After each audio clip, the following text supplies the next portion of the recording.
السلام عليكم ومرحبا بكم عندي. اليوم الوصفه اللي جيتكم بها نتاع التفايه بالزبيب توالم للطعام. اليوم جمعه كديري طعام ديريه شباب يجوك ضياف على غفله ايسوسيال. هذا الوجه تاع الطعام نتاعنا البنات. الحاجه الاولى اللي نديروها درنا معاكم حبه بصل كبيره، عادي نغطيها نخلي البصل تاعي شويه يدبل ومن بعد نولي معاكم.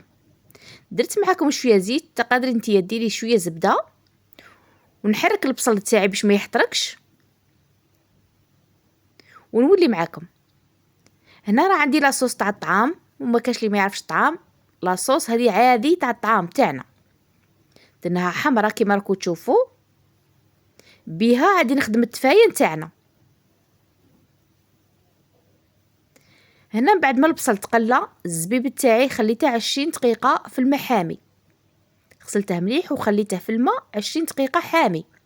عادي نجيب البويون تاع الطعام تاعنا ونحطه فوق الزبيب كيما راكم تشوفوا، ما عاديش نكتر. عادي نحط معكم شويه حمص تاني جبته من البويون تاع الطعام، ندير معكم شويه قرفه باش تتقال. هاد الوصفه ولا اروع مع الطعام ولا اروع.